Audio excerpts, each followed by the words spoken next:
మాట్లాడుతున్నాం, తెలుసుకుంటున్నాం. అయితే దీంట్లో ఇప్పటిదాకా మనం ముఖ్యంగా మనం ఏం విషయాలు చర్చించుకున్నాము? ఎవరైనా 1, 2 పాయింట్స్ చెప్పండి. అంటే మనం ఇప్పటిదాకా ఏం అర్థం చేసుకున్నాం?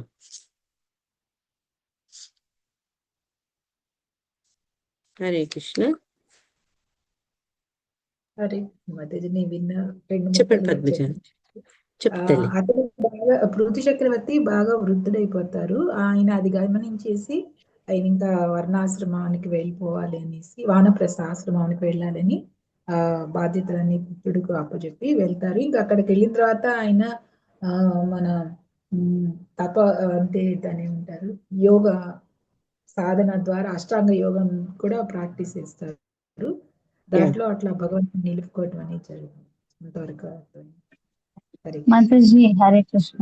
నిన్న చెప్పిన దాంట్లో మాతాజీ అంటే అన్ని యోగాల కల్లా భక్తి ఒక ఇంపార్టెన్స్ చెప్పారు మాతాజీ. అంటే మనకి ఏదో కొన్ని సిద్ధుల కోసము వాటి కోసము మనం వేరే ఏవి చేయక్కర్లేదు, కేవలం భగవంతుడికే భక్తి చేస్తే మంచిది అని చెప్పారు మాతాజీ. భక్తి యొక్క ఇంపార్టెన్స్ చెప్పి, అలాగే ఆయన స్వచ్ఛందంగా అంటే శరీరం నశించేంత వరకు, మరణం వచ్చే వరకు ఆయన వెయిట్ చేయాలనుకోలేదు.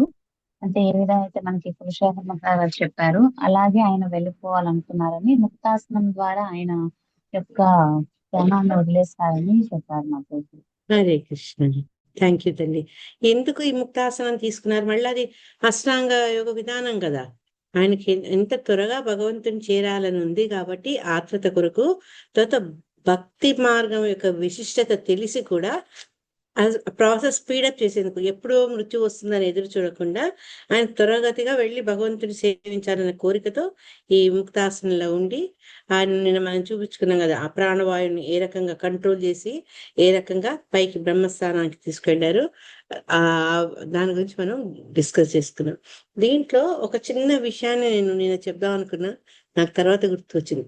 అంటే భగవంతుని యొక్క నామము స్మరించుకుంటూ ఎవరైతే దేహాన్ని వదులుతారో, యమ్యం వాపి స్మరన్ భావం త్యజంతే కలేవరం, ఆ రకమైనటువంటి ప్రాక్టీస్, అటువంటి అలవాటు మనకి ఎట్లా వస్తుంది? సడన్ గా వస్తుందా ఒక రోజుతో?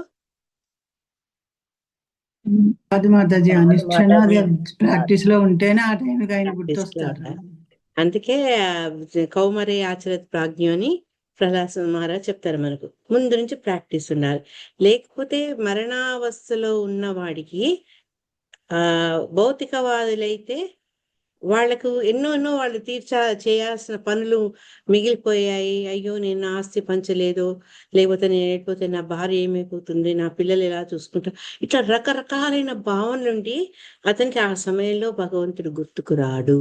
నిన్న మనం ఎవరి గురించి చెప్పుకున్నాం? భగవంతుడు భక్తుడికి ఒకవేళ అవసాన స్థితిలో ఉండి తను తలుచుకోలేకపోతే తను గుర్తు చేస్తాను అని చెప్పారు కదా. కానీ భౌతికవాదులు ముందు నుంచి భగవంతుడిని తలుచుకోక, ఆయనకు శరణు పొందక లాస్ట్ మినిట్ లో చేయడం చాలా కష్టం. అందుకని అది ముందు నుంచి కూడా మనము ప్రాక్టీస్ చేయాలి. భగవంతుడి మీద భక్తి, ఆచార్యుల యొక్క బోధన, తర్వాత సత్సాంగత్యంతో మన భక్తిని మనము బలం చేసుకోవాలి. ఎట్లయితే విత్తనాన్ని నాటినప్పుడు మళ్ళా దానికి నీరు పోసి పెరుగుతుంటే బలానికి మందులు ఇచ్చి కర్రను పాతి ఇట్లా భక్తిలతా బీజం వృద్ధి చెందేందుకు ఎలా చేస్తామో, మనం కూడా ఇవన్నీ అన్నమాట. భగవంతుడి కృప, ఆచార్య బోధనలు, తర్వాత సత్సాంగత్యం, ఈ 3 కాక ఇంకోటి ఏంటి? హరే కృష్ణ నామస్మరణ. ఎప్పుడు నామస్మరణం చేస్తుంటే అది మనకేంటంటే ఆ అవసాన స్థితిలో మనం దాన్ని మర్చిపోయే అవసరం ఉండదు. అందుకని శిలా ప్రభుపాద ఏం చెప్పారు? మరణం అనేది ఒక పరీక్ష, భగవంతుడు మనకిచ్చే పరీక్ష. ఆ పరీక్షలో మనం పాస్ ఫెయిల్ అవ్వడం ఏంటంటే ఆ సమయంలో భగవంతుని తలుచుకుంటున్నామా, ఆయన యొక్క చరణాల విందాల మీద మన ధ్యానం వెళ్తుందా అనేది అనమాట. ఇంకో చిన్న ఉదాహరణ చెప్తాను నేను మీకు. ఒక వ్యాపారి ఉంటాడు. అతను ఎంతసేపు ఈ వ్యాపార విషయాలు, పైసలు, లావాదేవీలు, ఇదే ధ్యానంలో ఉంటాడనమాట. అతని సంతానం మరి వాళ్ళ భగవంతుడి కృప వల్ల వచ్చే సత్సాంగత్యం వల్ల వాళ్ళు ఏమనుకుంటారంటే, తండ్రి ఎప్పుడైతే అవసాన స్థితికి వస్తే, అరే మా నాన్న ఎంతసేపు కాసులు లెక్క పెట్టుడే, ఒక్కసారైనా భగవన్ నామాన్ని తీసుకోలేదు కదా అని ఎంతో ప్రయత్నిస్తారు. ప్రయత్నించిన ఆ మరణావస్థలో ఉన్న ఆ వ్యక్తి వీళ్ళ ప్రయత్నాలకు ఎటువంటి స్పందన కలగదు. ఆఖరికి పోయే టైం వస్తే వాళ్ళు ఒక తాడు చూపిస్తారట.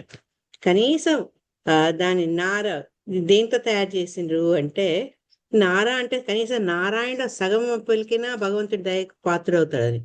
పీచు అని చెప్పి ప్రాణాలు వదిలిండట. అంటే భగవంతుని పట్ల ఆకర్షణ లేని వాళ్ళకి ఇటువంటి పరిస్థితులు అనుకూలంగా జరగడం చాలా కష్టం. అంటే మనం ఎగ్జామ్ రాయాలి అంటే మనం ఎంతో దాంతో ప్రాక్టీస్ చేసి చదువుకుంటే రివిజన్ చేస్తే ఇప్పుడు పరీక్షలపై సరైన జవాబు ఇస్తాం. మరి ఈ జీవిత అంతంలో ఎప్పుడైతే మనం ఈ భౌతిక దేహాన్ని వదులుతున్నామో ఆ సమయంలో మనం భగవంతుని తలుచుకోవాలి అంటే దానికి భగవత్ ఆచార్య భాగవత కృప మనకు చాలా అవసరం అనమాట. ఇది చిన్న ఇన్సిడెంట్, ఎప్పుడో చిన్నప్పుడు విన్నా నేను అది. అంటే ఆ ఎంత వీళ్ళు ప్రయత్నించినా అవతలి వ్యక్తి సహకరించినందువలన అతను కనీసం ఒక్క మారు కూడా భగవంతుడి నామాన్ని తీసుకోలేకపోయారు. భగవంతుడి నామం తీసుకోవాలంటే అది చాలా విశేష కృప కావాలన్నమాట. అందుకని మనకు అంతిమ అవస్థను పరీక్షగా గుర్తించాడు పృథు మహారాజు. అందుకని ఆయన మొత్తం సమస్త ఇంద్రియాలను భగవంతుని యొక్క పాద అరవిందాల మీద ధ్యానం కేంద్రీకరించి తన ఈ భౌతిక దేహాన్ని వదులుతారనమాట. వదిలినాక ఇంకా నెక్స్ట్ మనం ఏ శ్లోకం చదువుకుంటున్నామమ్మా? 13వ శ్లోకం. 12వ శ్లోకంలో ఒక చిన్న ఇంపార్టెంట్ పాయింట్ ఏం చెప్పారు అంటే, దేహభావన పూర్తిగా తొలగించినంతటా పృథువు శ్రీకృష్ణ భగవాను ఎల్లరి హృదయంలో పరమాత్మ రూపంలో విరాజమానుడై ఉన్నాడని ఆయనకు తెలియదా? తెలుసు. ఇప్పుడు అనుభూతి పొందాడనమాట. ఆయన అనుభూతిని పొంది ఆ రకంగా భగవంతుడి నుంచి ఉపదేశాన్ని పొందగలిగాడనమాట. అంటే అన్ని జీవరాశుల్లో ఉన్నది ఆ భగవంతుడే అని తెలుసుకొని భగవంతుని యొక్క కృప వల్ల అతను ఏం చేశారంటే ఈ మిగతా యోగ జ్ఞాన కర్మ అవన్నీ వదిలేసాడనమాట. వదిలేసి కృష్ణ భక్తి చరమ లక్ష్యం అన్న జ్ఞానాన్ని తెలుసుకున్నారు అని చెప్తున్నారు. అదే ఇట్లా భక్తి యోగంలో ఉన్న వాడికి అది అవగాహన చేసుకోవడము, అటువంటి ఏమంటారు కంక్లూజన్, అటువంటి దానికి రావడం సులభం. కానీ ఈ జ్ఞాన మార్గంలో వెళ్ళేవారు, యోగ మార్గంలో వెళ్ళేవాళ్ళు వీళ్ళందరికీ ఎప్పుడో ఆ స్థితి వస్తుంది అంటే శ్రవణం ద్వారా, కృష్ణ కథ వినడం ద్వారా వాళ్ళకి ఏంటంటే ఈ మిగతా రకమైనటువంటి అపోహలన్నీ నశించి వాళ్ళు భక్తిని అనుభూతి చెందే స్థానాన్ని వాళ్ళు చేరుకుంటారనమాట. అంతేగాని ఎవరైతే జ్ఞాన మార్గంలోనే యోగ మార్గంలోనే వెళ్తారనుకో వాళ్లకు ఆ పరిపూర్ణత భగవంతుని పట్ల ఉండే ఆ ప్రేమ భక్తి అనేది రాదనమాట. అది శిలా ప్రభుపాద వారు చెప్తూ ఎలా ఉండాలి అంటే పృథు మహారాజు లాగా ఆయన ఆదర్శం తీసుకొని అన్యాభిలాషిత శూన్యం జ్ఞాన కర్మాది అనావృతం ఆనుకూలేన కృష్ణానుశీలనం భక్తివృత్తం. ఇంకేది కూడా ఆధారపడకుండా వేరే కోరికలు ఏం లేకుండా భగవంతుని మీదనే ఆయన భక్తి మీదే మన ధ్యానాన్ని పెంచాలి. కానీ జ్ఞాన కర్మాదులు వాటి మీద మనము పూర్తిగా ఆధారపడకూడదు. భగవంతుడే సర్వస్వం అన్న భావన మనకు భగవంతుడికి దగ్గర చేస్తుంది అనమాట. 13వ శ్లోకంలో ఏవం సావీర ప్రవరః మాతాజీ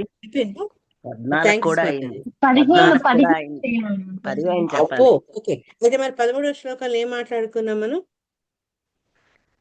బ్రహ్మభూత స్థితి గురించి అతను భగవంతుడి పాదాల మీద మనసు ఉంచుతారని చెప్పారు. కరెక్ట్. ఆ స్థితిలో అతను భౌతిక దేహాన్ని త్యజించారు. ఇక్కడ కూడా అదే చెప్పారు. ఏది ఎంఎం వాపి స్మరణ భావం. ఎందుకు మనం భగవంతుని ధ్యానంతో ఒకవేళ దేహం వదిలితే దానివల్ల ఏంటంటే భగవంతుని పొందడం చాలా సులభం అవుతుందని చెప్పుకుంటూ మన ముకుందమాల శ్లోకం కూడా చెప్తాం. కులశేఖర ఆళ్వారు ఏమని చెప్పారు?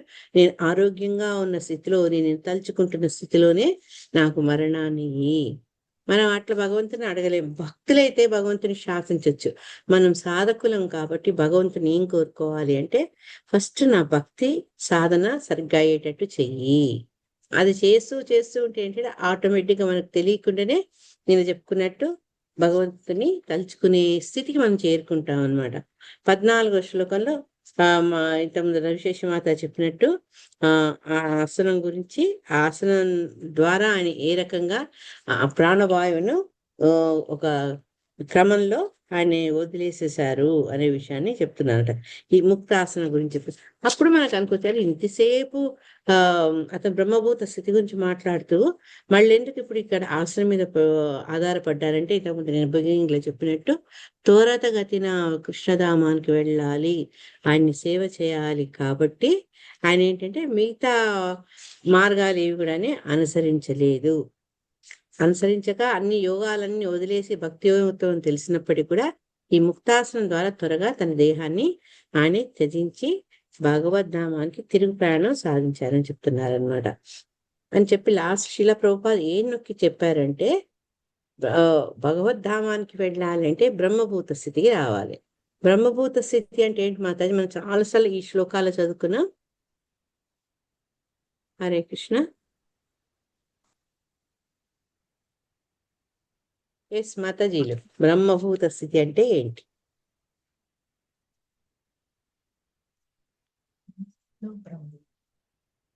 హరే కృష్ణ. ఎస్ 30 మంది మాతాజీలు ఒక్కళ్ళైనా నాకు జవాబు చెప్పండి. బ్రహ్మభూత స్థితి అంటే ఏంటి? అన్నిట్లో భగవంతుని చూడటం అన్నది పరమాత్మ. ఇంకా? అన్ని జీవుల్లో పరమాత్మగా భగవంతుని చూడటం, అది బ్రహ్మభూత స్థితి అని. ఇంకా ఆ బ్రహ్మభూత స్థితి చేరుకున్న వాడి లక్షణాలు ఏమని చెప్పారు భగవద్గీతలో? వాళ్ళంతటా భగవంతుని శోచతి నా కాంక్షతి. Thank you. అదే నా శోచతి నా కాంక్షతి. వాళ్ళు లేని ఏదైనా కోల్పోయినప్పుడు బాధపడడం కానీ, లేని విషయాలు పొందాలన్న కోరిక కానీ ఉండదు. వాళ్ళకి ఏమీ ఉండదు. అన్యాభిలాషిత శూన్యం, వేరే కోరికలు ఏమి ఉండదు. కేవలం భగవంతుడే. ఆ స్థితికి ఎప్పుడు వస్తారు అంటే, భౌతిక స్థితిలో అన్నిట్లో ఉత్తమం అని చెప్పగలిగిన సత్వ గుణాన్ని కూడా దాటి ఎప్పుడైతే వాడు శుద్ధ సత్వాలోకి వెళ్తారో అటువంటి వాడు బ్రహ్మభూత స్థితిలో స్థిరమైనది మనం చెప్పుకోవచ్చు అనమాట. అయితే ఈ స్థితికి రావాలి అంటే వాళ్ళు ఈ రకంగా వివిధ చక్రాల దగ్గర ప్రాణాలని కంట్రోల్ చేస్తూ వెళ్ళడం ఒక మార్గం అయితే, కేవలం సులభంగా భక్తి మార్గం అవలంబించి నామ సంకీర్తన ద్వారా చేరుకోవడం ఒకటనమాట. వీళ్లకు మనకి ఈ రోజుల్లో ఆ రకమైనటువంటి యోగాలు చేసి ఆ బ్రహ్మభూత స్థితికి రావడం కష్టంతో కూడుకున్నది. కాబట్టి ఈ కృష్ణ భక్తి భావనలో ఎప్పుడైతే మనం లీనమవుతామో, ఆ లీనమయ్యి ఆ మార్గంలో మన నవవిధ భక్తులు శ్రవణం కీర్తనం అవన్నీ చేస్తాం కదా, 1 కానీ 2 కానీ ఎక్కువ కానీ అవి కనుక మనం సాధన చేయగలిగితే, మనం ఏంటంటే ఈ ముక్తాసనం పృథు మహారాజు వేసినట్టు కానీ యోగులు వేసినట్టు కానీ చేయకుండానే భగవద్ధామానికి వెళ్ళిపోవచ్చు. అదొక మనకి ఇచ్చిన ఒక గుడ్ న్యూస్ అన్నమాట. తర్వాత ఎప్పుడు అయినా సరే భక్తి యోగంలో కనుక ఎవరైతే లీనమై ఉంటారో, భక్తి యోగంలోనే స్థితమై ఉంటారో, వాళ్ళు ఎప్పుడు కూడా బ్రహ్మభూత స్థితిలోనే ఉంటారు. దానికి వాళ్ళు ఎక్స్ట్రా ఎఫర్ట్స్ ఏమీ చేయక్కర్లేదు అని చెప్తున్నారు. అందుకని ఆ బ్రహ్మభూత స్థితిలో ఉంటాడు కాబట్టి దేహాంతరం ఆటోమేటిక్గా వాళ్ళు ఆధ్యాత్మిక ఆకాశంలో ప్రవేశిస్తారు, భగవద్ధామాన్ని కూడా చేరుతారు. ఈ ఆధ్యాత్మిక ఆకాశం గురించి నెక్స్ట్ శ్లోకాలు కూడా మళ్ళీ చెప్పడం జరిగింది అనమాట. అందుకని ఆయన తొందరగా వెళ్ళిపోవాలనుంది కాబట్టి సమయం కోసం ఎదురు చూడకుండా ఈ ముక్తాసనం ద్వారా దేహాన్ని అతను ఇచ్ఛానుసారం దేహాన్ని త్యాగం చేసి ఆయన ఆధ్యాత్మిక ఆకర్షణలోకి వెళ్ళారని చెప్తారు. 15వ దాంట్లో ఏ రకంగా పృథు మహారాజు ప్రాణవాయువును మెల్లమెల్లగా ఏ రకమైనటువంటి మార్గంలో నడిపించారు అనే చెప్తున్నారు అనమాట. ఫస్ట్ ఆయన ఏం చేశారు, ఈ బ్రహ్మరంధ్రం ముందు శ్లోకాలు నేర్చుకున్నాం కదా, మూలాధారం నుంచి స్వాదిష్టానం నుంచి మణిపుర చక్రం, తర్వాత అనాహత చక్రము, విశుద్ధ చక్రము, చివరకు ఆజ్ఞా చక్రము, ఇవన్నీ చేసినాక అప్పుడు ఆ బ్రహ్మరంధ్రం నుంచి వాళ్ళ ప్రాణాన్ని జీవ ప్రాణవాయుని వదిలేస్తారు కదా. ఇవన్నీ చేస్తూ ఆ బ్రహ్మరంధ్రం దాకా తీసుకొచ్చారు. ఆ ప్రాసెస్ లో ఆయనకి ఏంటి అంటే ఈ భౌతికమైనటువంటి విషయాల మీద ఎటువంటి కోరిక లేదు, భౌతిక ఆసక్తులన్నీ పూర్తిగా ఆయన కోల్పోతారంట. ఏ కొంచెం ఉన్నా కూడా ఈ యోగ ప్రక్రియ ద్వారా అన్ని మటుమాయమైపోతాయి అన్నమాట. అప్పుడు ఆయన్ని ఏం చేశారు అంటే తన ప్రాణవాయువును వాయువునందు లీనం చేశారు, దేహాన్నేమో భూమి అందు లీనం చేశారు. తర్వాత దేహంలో ఉండే అగ్ని, అది మనకు భగవద్గీతలో కూడా చెప్తారు, జఠరాగ్ని. ఎప్పుడైతే జఠరాగ్ని మందగిస్తుందో మన జీర్ణశక్తి నశిస్తుంది. మనలో ఉండే అగ్నిని అగ్ని అందు మిళితం కావించారు. ఎంత చక్కగా చెప్తున్నారంటే మనకు మీ అందరు గుర్తుండొచ్చు, రసరాణి మాతాజీ 2వ స్కందంలో 5వ అధ్యాయంలో ఏ రకంగా ఈ క్రియేషన్ అనేది ఏర్పడింది అని దాన్ని చాలా విశదంగా చర్చించడం జరిగింది. అవన్నీ అప్పుడు అనిపించిండొచ్చు మనకు, ఇవన్నీ ఎందుకు భాగవతంలో భక్తి చెప్పినప్పుడు ఈ క్రియేషన్ గురించి, ఇంద్రియాల గురించి, ఇంద్రియార్థాల గురించి ఇవన్నీ మనకు అవసరమా అంటే అవసరం. ఎందుకంటే ఈ దేహం తయారైందే పంచభూతాలతో. పంచభూతాలు ఏవి మాతాజీ? మనం భగవద్గీతలు చెప్తారు 7th చాప్టర్లో. ఎవరన్నా శ్లోకం చెప్తారా? అదే మాతాజీ, కామోస్తైస్తై హృతజ్ఞానాద భూమిరాపో నలో వాయు కమ్మనే బుద్ధిరేవచ అహంకారం ఇది ఎమ్మె భిన్న ప్రకృతి రష్ట. దీంట్లో ఏం చెప్పారు? ఈ మొత్తంలో కొన్ని స్థూల తత్వాలు, సూక్ష్మతత్వాలు. సూక్ష్మతత్వాలు ఏమని చెప్పారని, ఖం మనో బుద్ధిరేవచ. ఖం మనో బుద్ధి, ఇది ఎవరు మనం నేత్రాలతో మనం దాన్ని చూడలేము కదా, కానీ భూమి రాపో వనలో వాయు ఖం. ఇవి ఏంటంటే భగవంతుని సృష్టిలో ఏ జీవి అయినా ప్రాణాన్ని తీసుకున్నప్పుడు, జీవి దేహం ఏర్పడితే ఈ 2 స్థూల సూక్ష్మ తత్వాల ద్వారా అతని దేహాన్ని ధరిస్తారు, దేహధారణ జరుగుతుంది. కాబట్టి ఎప్పుడైతే దేహాన్ని త్యజించారో క్రమక్రమంగా వాటి మళ్ళా ఆ పంచభూతాల్లో లీనం చేస్తారు. అందుకని మన పెద్దవాళ్ళు చెప్తారు కదా, పంచభూతాల్లో కలిసిపోయారు అని. ఎందుకు కలిసిపోయారు అంటే ఏ రకంగా అయితే తను జన్మ తీసుకున్నారో జననాంతరం మళ్ళా తిరిగి అదే స్థితికి ప్రాణి వెళ్ళిపోతుంది అనమాట. అక్కడ శిలా ప్రభుపాద భాష్యంలో ఇంకా చక్కగా స్పష్టంగా చెప్పారు. దీనికంటే నేను ఇదైనా ఒక్కసారి మన మాతాజీ చెప్పిన మనకు రివైజ్ చేసుకుందాం. ఎట్లయితే బ్రహ్మ నారదుడి యొక్క ప్రశ్నలకు జవాబిస్తూ ఈ సృష్టి అనేది ఎలా జరిగింది అనే దాన్ని చాలా చక్కగా చెప్పారు. ఈ భాగవతంలో మనం ఎందుకు ఇవన్నీ తెలుసుకోవాలి అంటే, భగవంతుడు ఈ సృష్టి ఎందుకు చేశాడు, మనకిచ్చిన ఈ దేహానికి మూలం ఏంటి, ఆ దేహానికి మూలం ఏదో తెలిసినప్పుడు మనము బ్యాక్ టు గాడ్ హెడ్ పోయే ప్రయత్నాలే చేయాలి. కానీ ఈ తాత్కాలికమైనటువంటి దుఃఖాలు, అశాశ్వతమైన ఈ భౌతిక ప్రపంచంలో ఉండిపోవాలి అని మనం కోరుకోకూడదు జీవి. అందుకని మనకు ఈ జ్ఞానాన్నంతా చెప్పడం జరిగింది. మరి మనకు డౌట్ వస్తుండొచ్చు, ఇంత చెప్పిన భాగవతము మరి మనకెందుకు చాయిస్ ఇచ్చింది అని. ఒక పక్క మన ముందు శ్లోకాల్లో ఈ యోగ స్థితులు ఏ రకంగా వాళ్ళు ఈ ఏమంటారు అష్టాంగ యోగం ద్వారా వాళ్ళు భక్తిని పెంచుకోవడము, తర్వాత సాధనను సమాధి స్థితికి చేరడం, ఇవన్నీ తెలుసుకున్నాం కదా. ఇవన్నీ చెప్పుకుంటూ ఇన్ని ఆప్షన్స్ చెప్పుకుంటూ మళ్ళా భక్తి మార్గం అన్నిట్లో ఉత్తమమైంది అని చెప్తున్నారు కదా. ఇవన్నీ చెప్పడం కేవలం భక్తి మార్గమే అని చెప్పేసి అయిపోతుంది కదా, మనకు డౌట్ రావచ్చు. కానీ భగవంతుడు ఎంత దయామయుడంటే తను సృష్టించిన ప్రతి జీవికి కూడా కొంత స్వాతంత్రత, ఇండిపెండెన్స్ అనేది ఇచ్చారు. ఆయన నియంత కాదు, మనకు కొంత స్వేచ్ఛనిచ్చారనమాట. మనం దేన్ని కోరుకోవాలి అనే విషయంలో మన నిర్ణయం మనం తీసుకొని ఆ నిర్ణయాల తర్వాత ఫలితాన్ని అనుభవించే బాధ్యతను, తర్వాత ఆ స్వతంత్రాన్ని మనకి ఇచ్చారు. అదే రకంగా శ్రీమద్ భాగవతం కూడా అది నియంత్రించలేదు, మనకు సూచించింది ఈ మార్గాలన్నీ, రకరకాల మార్గాలని. ఎందుకంటే కొందరు వాళ్ళ స్వభావం బట్టి కొన్ని మార్గాల వైపు ఎక్కువ ఆకర్షితులవుతారు. జ్ఞాన మార్గంలో ఉండేవాళ్ళు జ్ఞానయోగం వైపు, యోగం మీద ఎక్కువ ఉండేవాళ్ళు వాళ్ళు యుగ సాధన వైపు, తర్వాత వర్క్ ఈజ్ వర్షిప్ అనుకునేవాళ్ళు కర్మయోగం వైపు ఆకర్షితులవుతారు.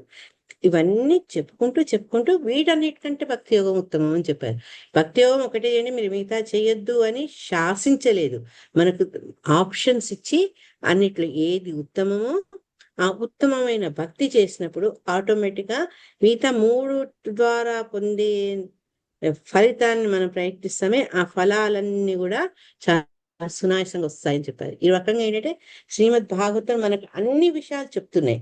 ఇంకా మనకు కంప్లైంట్ చేయకుండా నాకు తెలియదు, నన్ను ఈ రకంగా నియంత్రించింది అని అనుకోకుండా భగవంతుడు మనకి ఈ సృష్టిలో మనకు అన్ని విషయాలు చెప్తూ తర్వాత ఆ విషయాల నుంచి ఈ భౌతిక వలయం నుంచి బయటపడాలి అంటే అల్టిమేట్ గా ఆఖరికి చేరుకోవాల్సింది ఆయన పాదపద్మాలే అని చెప్తారనమాట. సో ఇక్కడ పృథు మహారాజు ఏం చేశారు, ఆయన దేహాన్ని ఏ రకంగా వదిలారో ఈ 15-16 శ్లోకాలు చెప్పడం జరుగుతుంది. ఆ ప్రాణవాయుని మెల్లగా బ్రహ్మరంధ్రం చేర్చారన్నారు కదా. భాష్యంలో ఏం చెప్తున్నారు శిలా ప్రభుపాదుల వారు, ఈ ఆధ్యాత్మిక స్ఫులంగం అంటే స్పార్క్ అని చెప్తాం కదా మనం, జీవశక్తి, ఆ ఆత్మ ఇది ఎట్లా ఉంటుంది అంటే చాలా చిన్నగా వెంట్రుక కొనలో 10,000 వంతు పరిమాణం. అంటే అది ఎంత చిన్నగా ఉంటుందో మనం ఊహించవచ్చు.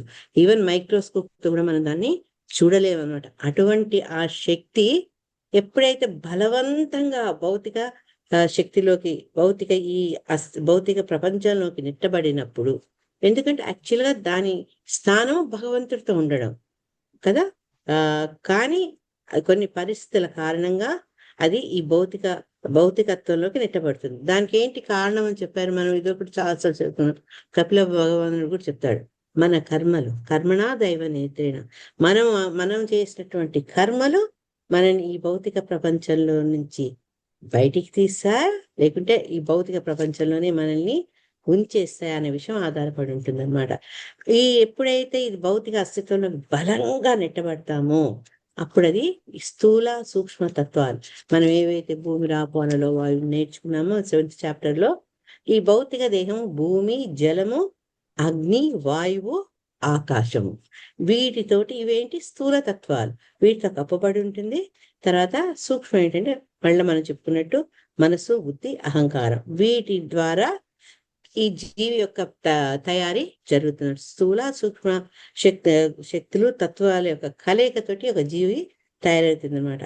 ఎప్పుడైతే జీవుడు ముక్తుడవుతాడో, ఈ భవబంధాల నుంచి బయటపడతాడో, అప్పుడు ఈ సూక్ష్మ స్థూల తత్వాల నుంచి కూడా అతను బయటపడిపోతాడు అనమాట.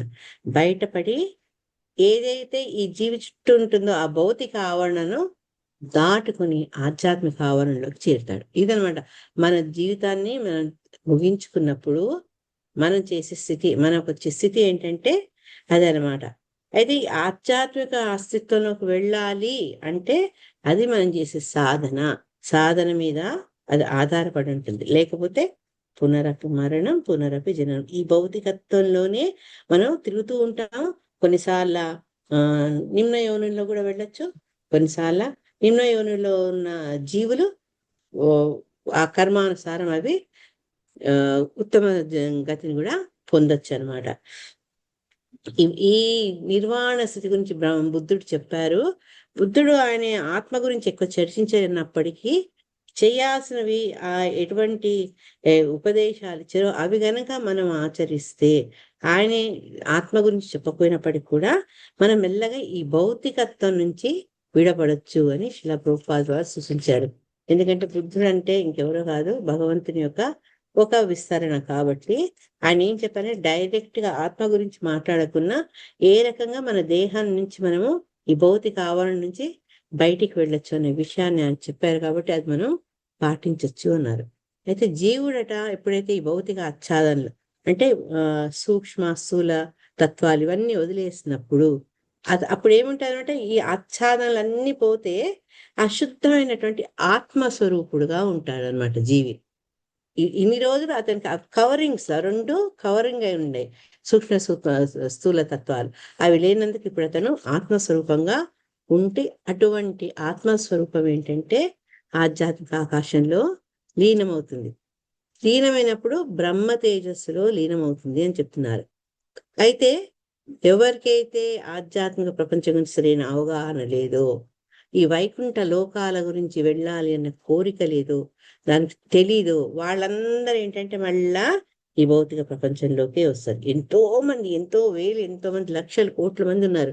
కానీ ప్రతి ఒక్కళ్ళు ఆధ్యాత్మిక లోకాలకు వైకుంఠ లోకాలకు వెళ్ళట్లేదు. ఎవరు వెళ్ళాలని దానికోసం ప్రయత్నిస్తారో దానికి క్వాలిఫైడ్ అవుతారో వాళ్ళు వైకుంఠ లోకాలకు వెళ్తారు. మిగతా వాళ్ళంతా ఏంటి 99.9% శిలా ప్రభుపాద వారు అంత ప్రిసైజ్ గా అంత ఖచ్చితంగా చెప్తున్నారు. మిగతా వాళ్ళందరూ ఏంటి అంటే మళ్ళా భౌతిక స్థితికే చేరుకుంటారు అని చెప్పి, ఎవరైతే బ్రహ్మ తేజంలో లీనమవుతారో వాళ్ళకు కూడా కొంచెం ఛాన్స్ ఉంది. ఈ మాట రసనాని మాత్రం కూడా చాలా సాగిపోయింది. బ్రహ్మ తేజస్సులో ఉన్న వాళ్ళు కూడా కొందరికి ఆధ్యాత్మిక లోకాలకు చేరే అవకాశం ఉంటుంది. కానీ ఎవరైతే ఈ బ్రహ్మజ్యోతిని నిరాకారంగా భావిస్తారో వాళ్ళందరికీ ఏంటంటే దాంట్లో ఒక డిఫరెన్సే లేదు, వైవిధ్యమే లేదు, రసమే లేదని వాళ్ళు అనుకుంటారు. ఈ మన బౌద్ధులు ఏమంటారు, శూన్యం, నిర్విశేష శూన్యవాది అని చెప్పారు, శూన్యంగా వాడిస్తారు. అయితే ఒకవేళ దాన్ని వైవిధ్య రహితం అంటే వెరైటీ లేదనుకున్నా, శూన్యం అనుకున్నా, ఏదనుకున్నా కూడా ఆధ్యాత్మిక లోకాల్లో మనం పొందే ఆనందం అంటే ఇది వీళ్ళకి అవగాహన లేక వీళ్ళు అటువంటి ముగింపుకు వస్తారన్నమాట, కంక్లూషన్కి వస్తారు. కానీ ఆ ఆధ్యాత్మిక లోకాల్లో మనం పొందే దివ్య ఆనందం ఏంటి అంటే ఈ బ్రహ్మజ్యోతిలో కానీ అశూన్యంగా భావించే వాళ్ళకు కూడా దొరకదు అని చెప్తున్నారు. ఎందుకు అంటే వీళ్ళకి సరైనటువంటి సమాచారం లేదు. సరైన సమాచారం ఎందుకు లేదంటే వాళ్ళు భాగవతాది శాస్త్రాలని, పురాణాలని చదవరు. ఎవరైనా చెప్పబోతే దాని గురించి వినరు, విన్నా దాన్ని అవగాహన చేసుకోరు. అందువల్ల ఏంటి అంటే వాళ్ళు దాని గురించి ఒక రకమైనటువంటి అపోహలో ఉంటారనమాట. అటువంటి వాళ్ళు ఏంటంటే మళ్ళా ఆ భౌతిక కర్మలు చేసి దానిదైనటువంటి ఫలితాలను అనుభవించేందుకు వాళ్ళ స్థితి నుంచి వాళ్ళు కిందికి వచ్చేస్తారు అని చెప్తున్నారు. సో ఈ దీనివల్ల మనకి ఏంటంటే ఈ పర్పోర్ట్ చెప్తుంది ఏంటంటే ఎవరు ఆ దివ్యాకాశంలో వెళ్ళి వైకుంఠ లోకాలు చేరుతారు, చేరని వాళ్ళు వాళ్ళ భావన బట్టి మళ్ళా తిరిగి ఈ భౌతిక ప్రపంచంలోకే తిరిగి వస్తారు అని తెలుసుకోవచ్చు మనం. 16వ శ్లోకంలో కాన్యాకాశే ద్రవం తోయే యథాస్థానం విభాగశః క్షితిమంభసి తత్తేజస్ యదో వాయో నభస్యమం. నిన్నే 14 అయిపోయింది కదా మాతాజీ. 16 ఇప్పుడు 16th. 15 చదవలేదు మీరు 15 చదవలేదు నేను, అందుకే అది పెట్టి అంతసేపు ఉంచాను. మీరు ఆల్రెడీ ఎక్స్ప్లెయిన్ చేసేసారు కానీ శ్లోకం చదవలేదా? చదవలేదు.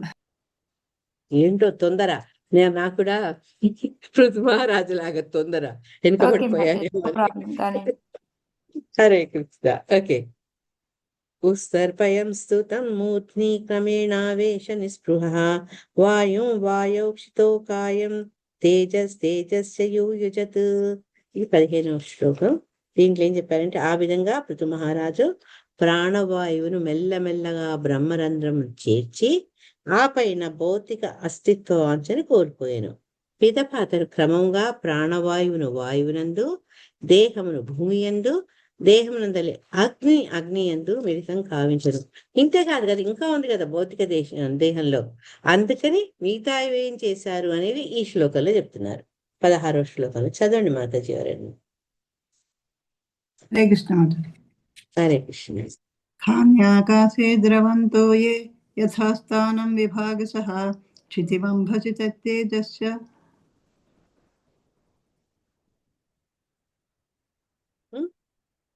దీని తర్వాత ఇది ఎక్కడ కట్ చేయాలని ఆలోచిస్తున్నాను.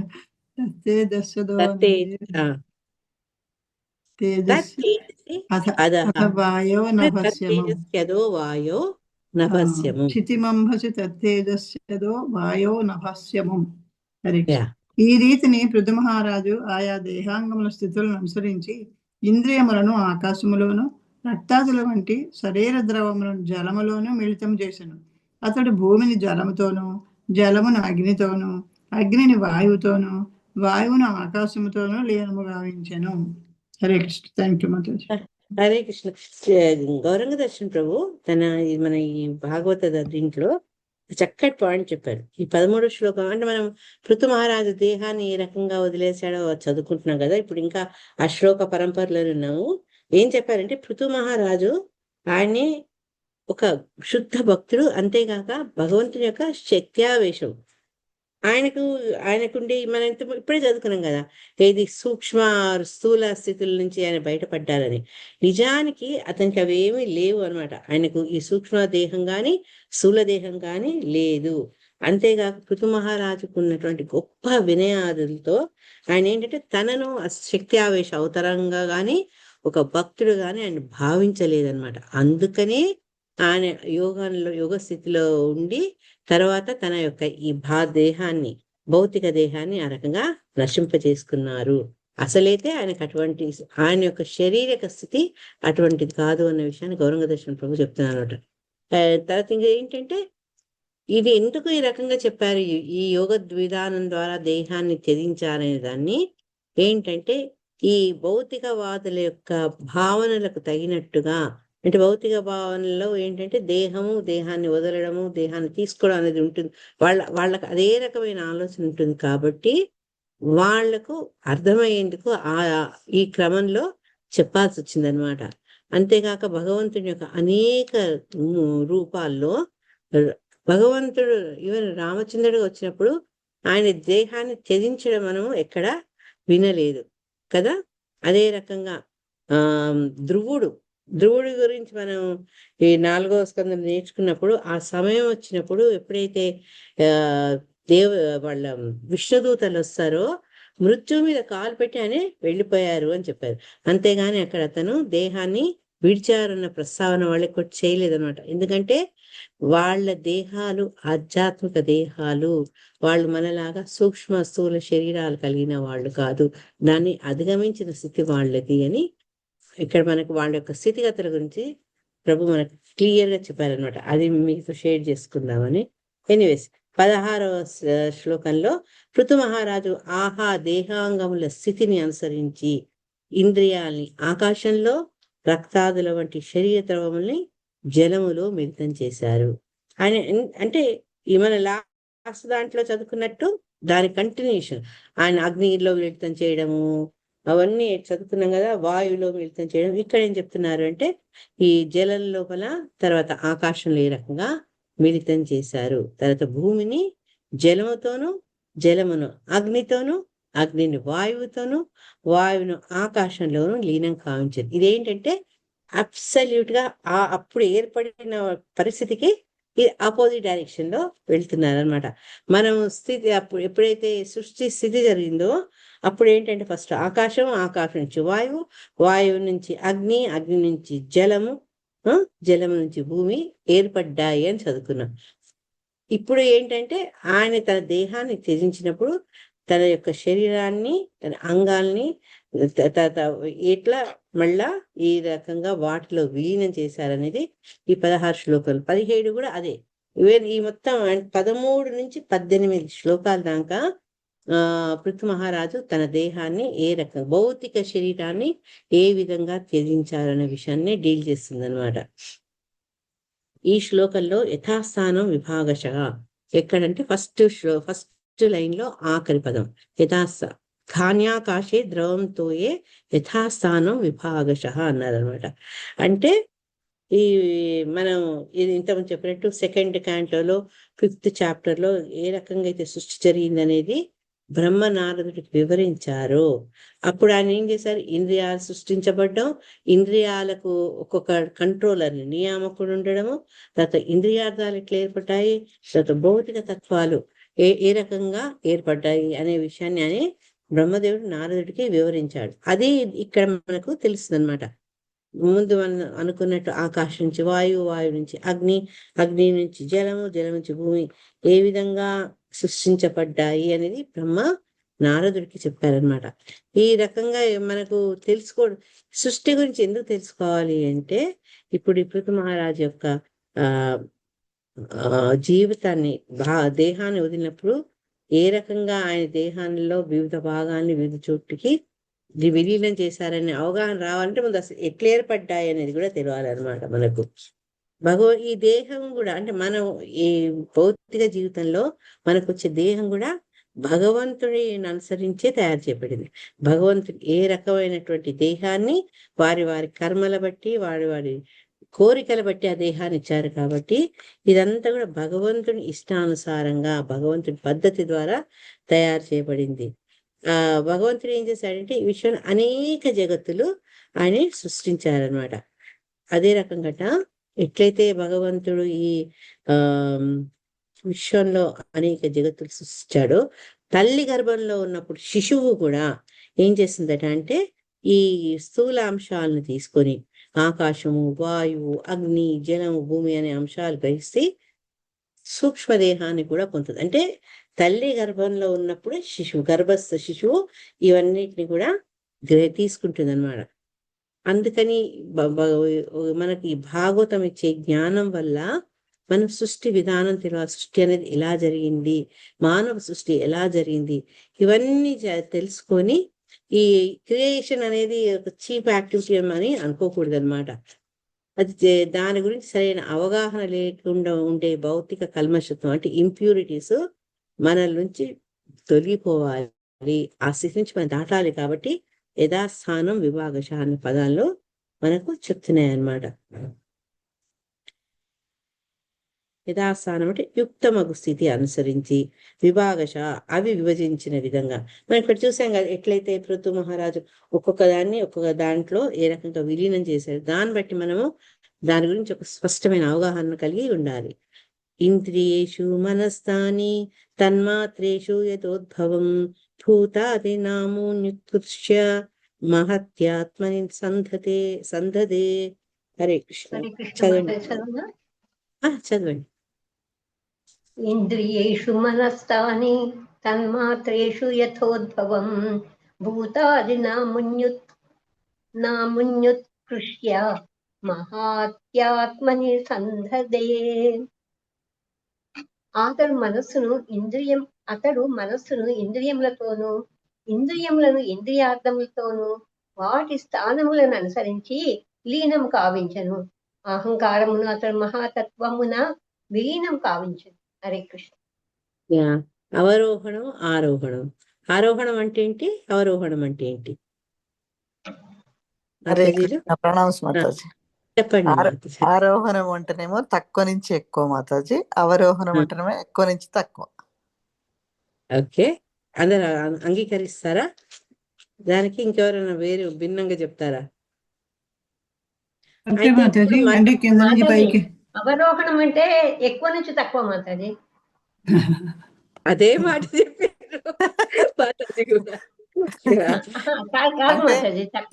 ఇక్కడ మాతాజీ ఇప్పుడు పైనుంచి కిందికి అన్నట్టు మాతాజీ, అంటే ఆకాశము వాయువు అట్లా, ఇక్కడ భూమి నుంచి అట్లా అన్నట్టు. ఇప్పుడు ఏంటంటే ఇది ఉల్టా వెళ్తుంది అనమాట. ఆ ఒక సృష్టిలో ఏమేమి జరిగినా అన్ని మనకు క్రమం చెప్పినప్పుడు, ఇప్పుడు ఆయన దేహాన్ని ఆయన త్యజించినప్పుడు మళ్ళీ రివర్స్ డైరెక్షన్ లో వెళ్తున్నారు అనమాట. శ్రీ మాతాజీ మీరు చెప్పబోయారు. హరే కృష్ణ మాతాజీ. ఏం లేదు, ఆరోహణ అవరోహణ అంటే గుర్తు పెట్టుకోవడానికి మాకు మెట్లు ఎక్కడం కిందకి దిగడం అన్న ఇది మాకు గుర్తుగా చెప్పారనమాట. అవును, కింద నుంచి పైకి ఎక్కడం, పై నుంచి కిందకి దిగడం. అవరోహణం అంటే పైనుంచి కింది దిగడం, అంతేనా? హరే కృష్ణ. ఎందుకంటే కొన్నిసార్లు చాలా తెలిసి కూడా మనం కన్ఫ్యూజన్ స్టేజ్ లో ఉంటాం. ఇక్కడ ఇప్పుడు మనం ఏదైతే మనకు రసరాణి మాతాజీ క్రియేషన్ గురించి చెప్పారో అది ఏంటంటే పై నుంచి కిందికి వచ్చింది, కానీ ఇప్పుడు మనం పోతుంది అంటే కింది నుంచి పైకి చేరుకోవడం. ఆ విషయాల గురించి చర్చించడం జరిగింది. అహంకారం సంబంధించినంత వరకు మహత్తత్వం 2 భాగాలుగా విభజించబడింది. దాంట్లో ఒకటి ఏంటంటే తమోగుణ ప్రభావం ఎక్కువ ఉంటుంది, రెండవదేమో సత్వగుణం. ఈ తమోగుణము రజోగుణాలు కలిసి ఉంటుంది అనమాట ఒక భాగం. అయితే తమోగుణం చే క్షోభం వల్ల పంచభూతాలు సృష్టించబడ్డాయి. రజోగుణము చే క్షోభం వల్ల మనసు తయారైంది, రజోగుణం వల్ల మనసు తయారైంది. ఇక సత్వగుణ క్షోభం వల్ల మిథ్యాహంకారం. అవి అప్పుడు ఆ స్థితిలో అవి లేవు కాబట్టి వాటి యొక్క షార్టేజ్ తోటి క్షోభం అంటే అంతే కదా, దాంతో ఇవి తయారైనవి చెప్తున్నారు అనమాట. సత్వగుణ క్షోభం వల్ల మిథ్యాహంకారము. మిథ్యాహంకారం నేను ఒకసారి ఇప్పుడు ఈ దీంట్లోకి వచ్చినప్పుడు మిథ్యాహంకారము అహంకారానికి మధ్య భేదం ఏంటి అని అడిగనమాట. మరి ఎందుకంటే మనం ఈ చెప్పుకున్నప్పుడు ఫాల్స్ ఈగో అని చెప్తాం కదా, మరి అసలు ఈగో ఏంటి? మనం సామాన్యంగా అంటే వీడికి ఈగో ఎక్కువ అనుకుంటాం. కానీ మనము వ్యవహారంలో వాడక చేసే పదము డిఫరెంట్. ఈగో అంటే అసలు ఏంటంటే ఈ నిజమైనటువంటి అవగాహన ఏంటి అంటే, నిజమైన అహంకారం ఏంటంటే, నేను దేహాన్ని కాదు, నేను ఆత్మను, నేను భగవంతుని యొక్క దాసుడని అనేది నిజమైన అహంకారం. ఫాల్స్ ఈగో అంటే నేను దేహాన్ని, అక్కడ ఆత్మ గురించి ఇంపార్టెన్స్ ఉండదు, నేను దేహాన్ని అన్న దేహాత్మ భావన ఉంటుందే అది ఫాల్స్ ఈగో అవుతుంది అనమాట, విద్యాహంకారం. ఈ మనలో ఉండే మనసుకు ఒక అధిష్టాన దేవత ఉంటారు కదా. ఈ రకంగా ఏంటంటే ఇవన్నీ మనం ముందు నేర్చుకున్నాం. ఈ రకంగా అధిష్టాన దేవతతో నియంత్రింపబడే మనసు ఏమంటుందంటే ఇంద్రియాలతోటి కలుస్తుంది అనమాట. ఇంద్రియాలేంటి, ఇంద్రియార్థాల మీదకి పెడుతుంది. ఇంద్రియార్థాలు మనకు ఏంటి అంటే రూపము, రుచి, గంధ, స్పర్శాదులు, ఇవి ఇంద్రియార్థాలు అన్నమాట. వీటన్నిటికీ ఏంటి మూలము, రూట్ కాజ్ ఏంటి అంటే శబ్దము అట. ఇంద్రియాలచే మనసు ఆకర్షితం కాగా ఇంద్రియార్థములచే ఇంద్రియాలు ఆకర్షితమయ్యి అవన్నీ ఏంటంటే ఆకాశంలో విలీనమవుతాడు. ఎంత కాంప్లికేటెడ్గా ఉంది కదా సృష్టి. కార్యకారణాలు ఒకదాన్నొకటి అనుసరించినట్టుగా ఈ సృష్టి రచన కావించబడింది. కార్యాన్ని మూల కారణంతో అనుసంధానం చేయటే విలీన విధానం. అంటే మూల కారణం అంటే ఎవరు? సర్వకార కారణం ఎవరు? భగవంతుడు కదా. మళ్ళా మనం బ్యాక్ టు గాడ్ హెడ్కి వెళ్ళాలి అంటే ఇదంతా తెలుసుకోవాల్సింది మనం. ఈ భౌతిక జగత్తు చర్మ కారణం మహత్తత్వం. మళ్ళీ ఒకసారి గుర్తు చేసుకుంటే మహతత్వం నుంచి ఇవన్నీ ఏర్పడ్డాయి కదా. కనుక క్రమంగా ప్రతీదీ పరిసమాప్తి కావింపబడి చివరికి ఎక్కడికి వెళ్ళిపోతాయి? మహత్తత్వంలో విలీనం అవుతాయి అన్నమాట. ఇదేంటంటే మనకు చూసేందుకు ఇది శూన్యవాదము, శూన్యంలో మెర్జి అయినట్టుగా అనిపించినప్పటికీ కూడా మనం మనస్సుని, మన భావనలను శుద్ధిపరిచే విధానము అని చెప్తున్నారు. ఒక్కసారి అంటే మరి సెకండ్ క్యాంటో చెప్పినప్పుడు ఎంతమంది ఉన్నారో లేదో నేను ఆ చిన్న టేబుల్ ఒక్కసారి చదువుతాను నేను. ఇది మనకు 21 నుంచి 35 శ్లోకాల దానికి వస్తుంది. మహావిష్ణువు ఆయన ఏంటంటే ఆయన ఎప్పుడైతే ఆయన యొక్క దృక్కుల్ని ప్రసరింపజేస్తారో అప్పుడు ఈ కాలము తర్వాత స్వభావం వల్ల ఈ భౌతిక ప్రకృతి ఏర్పడుతుంది అనమాట. దాన్ని ప్రధాన అంటారు. అప్పుడు ఆ ప్రధాన స్టేజ్లో ఉన్నప్పుడు ఏంటంటే ఈ 3 గుణాలు ఇంకా అవి యాక్టివ్ స్టేజ్లో లేవు, పాసివ్గా ఉన్నాయన్నమాట. అన్ని కలిసిపోయి ఉన్నటువంటి స్థితిలో ఉంటాయి. తర్వాత ఎప్పుడైతే మహత్తత్వాలకు ఎంటర్ అవుతుందో, మహత్తత్వాలో ఇంతకుముందు చెప్పుకున్నట్టు 2, ఒకటి రజోగుణము, ఒకటేమో సత్వగుణం ఉంటుంది. దీంట్లో అహంకారం వస్తుంది. అహంకారం ఏంటి అంటే మెయిన్గా మన తమో గుణం యొక్క ఆధిపత్యంతో అహంకారం అనేది ఏర్పడుతుంది అనమాట. అప్పుడు వీటన్నిటి వల్ల సత్వగుణము, రజోగుణము, తమో గుణాలు యాక్టివ్ అయిపోతాయి అనమాట. అప్పుడు అవి క్రియాశీలను పొందుతాయి అన్నమాట. అప్పుడు ఈ కర్త, కారణ, కార్య అనే 3 అంశాల వల్ల ఈ ఆదిదైవ, ఆధ్యాత్మిక, ఆదిభూత అనే విషయాలు వెలుగులోకి వస్తాయి అన్నమాట. ఈ ఆదిదైవ అంటే ఏంటి అంటే మనసు, తర్వాత 10 ఇంద్రియాలకు ఎవరైతే అధిష్టాన దేవతలు ఉంటారో వాళ్ళు, తర్వాత ప్రాణము, తర్వాత 10 ఇంద్రియాలు, బుద్ధి, అది మళ్ళా ఆదిభూత అంటే తన్మాత్రాల 5 మూలకాలు. ఇంత కాంప్లికేటెడ్గా ఉంది.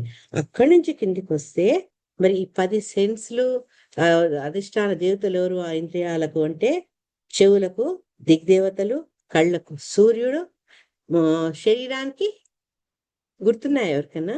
శరీరానికి ఎవరు? అధిష్టాన దేవతలు. ముక్కు అశ్విని కుమారుడు, శరీరానికి వాయువు, నాలుకకు వరుణుడు, చేతులకు ఇంద్రుడు, మన యొక్క వాక్ శక్తికి అగ్నిదేవుడు, తర్వాత ఈ బుధ మార్గానికి మిత్రుడు, తర్వాత మర్మాంగాలకు ప్రజాపతి. ఈ రకంగా అధిష్టాన దేవతలు ఉంటారు అని చెప్పారు. మరి పంచ తన్మాత్రలకు తర్వాత ఈ మూలకాలు ఏంటి అంటే ధ్వనికి ఆకాశం కదా, తర్వాత టచ్కు వాయువు, ఒక ఆకారానికి ఫైర్, తర్వాత రుచికి నీళ్లు వాసనకు అర్థం. ఈ రకంగా ఒకదానితో ఒకటి సంబంధం కలిగి ఉంటాయి అన్నమాట. 22, 23 ఈ మూలకాలన్నీ కలిసి ఏమిటవి అంటే మహతత్వ, అహంకార, 5 తన్మాత్రాలు, 5 ఈ గ్రాస్ ఎలిమెంట్స్ అంటే సూక్ష్మ తత్వాలు, తర్వాత 11 ఇంద్రియాలు, ఇవన్నీ కలవకుండా ఉంటాయి. మిక్స్డ్ స్టేజ్ కాదు, కలిసి ఉండవు, కలవని స్థితిలో ఉంటాయి. అవన్నీ భగవంతుని యొక్క శక్తి ద్వారా కలిసి అక్కడి నుంచి అవి మెల్లగా రూపాన్ని తీసుకుంటాయి అన్నమాట. ఇంత పెద్ద ప్రొసీజర్ ఉంది. అందుకని మనకేంటంటే ఒక్కసారి టైం ఉన్నప్పుడు మళ్ళీ ఒకసారి 2వ క్యాంటోలో 5వ అధ్యాయాన్ని ఒకసారి చదువుకోండి. ఎందుకంటే ఇక్కడ రివర్స్ గా వెళ్ళారనమాట. పృథు మహారాజు ఆయన దేహాన్ని వదిలినప్పుడు ఏం జరిగింది అనే విషయాన్ని మనకి రివర్స్ డైరెక్షన్ లో చెప్పారనమాట. అయితే ఇవన్నీ చేయాలి అంటే మనకు శ్రీల ప్రభుపాద ఏం చెప్తున్నారు అంటే మనకి ఇవన్నీ తెలియదు, మనకు కష్టం, ఇవన్నీ కష్టం. కాబట్టి మనం ముందు అసలు ఆ శుద్ధ తత్వానికి చేరాలి అంటే మన మనసులో ఉండే మలినాలన్నీ నశించబడాలి. భౌతికత్వం అనే కల్మషం, పెద్ద కల్మషం, దాని నుంచి మనం విడపడాలి. దీనికి ఏం చేయాలి అంటే భగవన్ నామాన్ని స్మరించాలి. ఎప్పుడైతే భగవన్ నామాన్ని స్మరిస్తామో చేతో దర్పణ మార్చనం భౌమ ధావాగ్ నిర్వాపణం. భగవన్ నామాన్ని ఎప్పుడు నిరంతరం స్మరించడం వల్ల ఈ మనసులో ఉండే మురికి చేతో దర్పణం, అది మురికలు కడిగేసి ఒక అద్దంలాగా అవుతుందన్నమాట. అందుకని ఇంత సింపుల్ గా, ఇంత కాంప్లికేటెడ్ గా ఋతుమహారాజు చేసిన విధానాన్ని సులభంగా మనం ఎట్లా పొందొచ్చు అంటే నామోచ్చారణ ద్వారా పొందొచ్చు.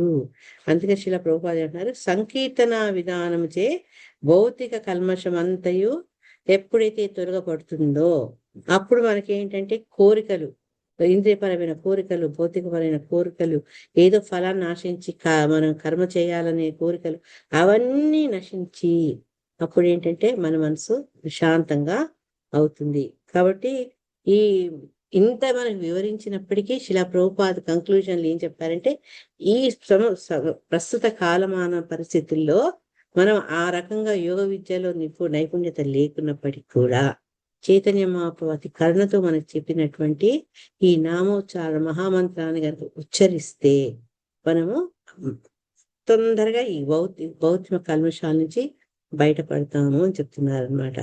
ఎట్లయితే భౌతిక జీవనం ఒక ఆరంభము, భౌతిక ధ్వని ఉన్నట్టు మనం ఆధ్యాత్మిక జీవితంలో మనకేంటంటే ఆరంభము భగవత్ నామాన్ని, ఆధ్యాత్మిక నామాన్ని మనం జపించాలి అని శ్రీల ప్రభుపాద చెప్తారనమాట. 18th శ్లోకంలో తం సర్వగుణ విన్యాసం జీవే మాయామయేన్యథాత్ తం చానుషయమాత్మస్థం అసావనుషయీ పుమాన్ జ్ఞాన వైరాగ్య వీర్యేణ స్వరూపస్థో జహాత్ ప్రభుః. హరే కృష్ణ. హరే కృష్ణ మాతాజీ. ప్రతి దానికి 2-3 పేజీల పర్పోటి చర్చల ప్రభుపాద ఇన్ని చెప్పి మళ్ళీ చివరికి ఆయన మనకి ఏం చెప్తున్నారు, అవన్నీ చూసి భయపడిపోతామని. ఇవన్నీ అక్కర్లేదు. ఈ కలికాలంలో మన చైతన్య మహాప్రభు మనకు సూచించినటువంటి నామాన్ని గనక మనం జపిస్తే, ఆ నామ ప్రభుని గనక ఆశ్రయిస్తే ఇవన్నీ కూడా మనం సులభంగా పొందొచ్చు అని చెప్తున్నారు. చదవండి మరి సార్. హరే కృష్ణ మాతాజీ. తం సర్వగుణ విన్యాసం జీవే మాయామయన్యధాత్ తం చానుశయమాత్మస్థ మసావనుసయీ పుమాన్ జ్ఞాన వైరాగ్య వీర్యేణ స్వరూపస్థో జహాత్మ స్వరూపస్థో జహాత్ ప్రభుః. హరే కృష్ణ. శ్రీల ప్రభుపాదికి జై. పిదప పృథువు జీవుని సమస్త ఉపాధిని మాయాశక్తికి పరమనియామకుడైన వాని యందు అర్పణం కావించెను. ఏ ఉపాధి వలన జీవుడు బంధితుడగునో అద్దాను నుండి బయటపడి అతడి జ్ఞాన వైరాగ్యముల చేతను భక్తి యోగపు ఆధ్యాత్మిక బలము చేతను ముక్తుడయ్యను. ఈ రీతిని కృష్ణ భక్తి భావనాయుత నిజస్థితిలో నెలకొని అతడు ప్రభువుగా ఇంద్రియ నియామకుడు దేహత్యాగము చేసను. హరే కృష్ణ మాతాజీ. పెద్దగా ఉంది సార్, పాయింట్ తగ్గించేవారు అసలు అని.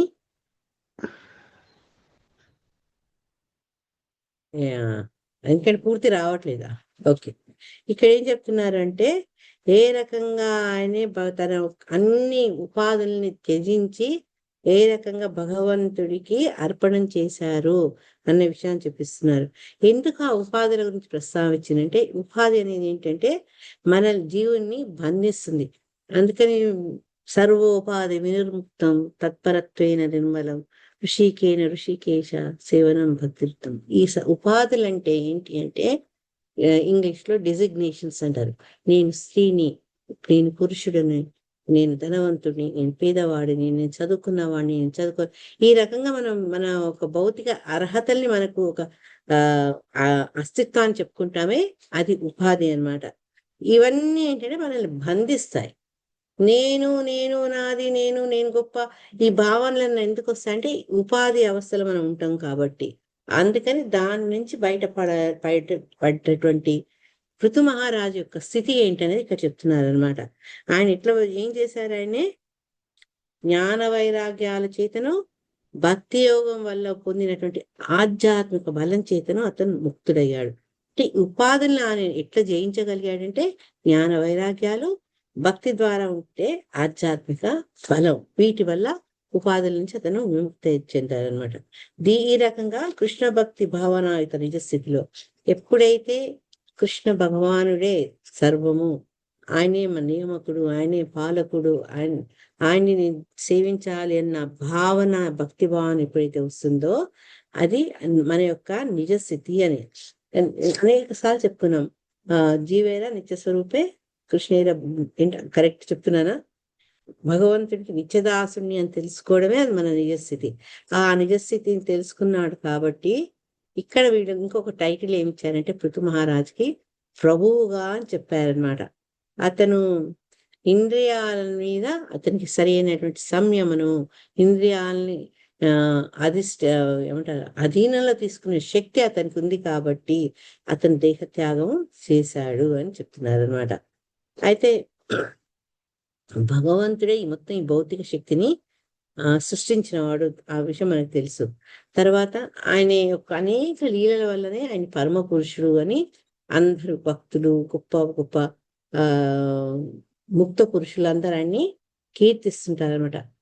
ఆయన యొక్క ఇష్టం వల్ల మనం ఎందుకు ఈ బంధాల్లో చిక్కుకుంటున్నాము, ఈ మాయలో ఎందుకు అధీనం అవుతున్నాము అంటే అది భగవంతుని యొక్క అరేంజ్మెంట్, భగవంతుని యొక్క ఇష్టం కారణంగానే, ఆయన ఇచ్చ కారణంగానే ఇటువంటి స్థితిలో మనం ఉంటామట. ఎందుకు ఉంటాము అంటే 18th చాప్టర్ లో భగవంతుడు చెప్తున్నాడు, ఈశ్వర సర్వభూతాన హృదయేషేర్జున తిష్టతి భ్రామయన్ సర్వభూతాని యంత్రారూఢాని మాయయా. అదంతా ఎందుకు చేస్తున్నారు అంటే ప్రతి ఒక్క బద్ధ జీవిలో, కండిషన్ సోల్స్, మనం ప్రతి బద్ధ జీవిలో కూడా భగవంతుడు మన హృదయంలో ఆయన నివసిస్తున్నాడు. ఆయన నివాస స్థానం ఏంటంటే మన హృదయం. ఆయన యొక్క ఇష్టానుసారమే జీవుడు ఏం చేస్తున్నాడంటే ఈ ప్రకృతి మీద ఆధిపత్యం చేసేందుకు వివిధ దేహాల్లో అతనికి అవకాశం లభిస్తుంది. అంటే ఎందుకు అట్లా లభిస్తుంది అంటే ఒకటేమో ఇక్కడ మనకేం చెప్తున్నారు, భగవంతుని యొక్క ఇచ్చ వలన.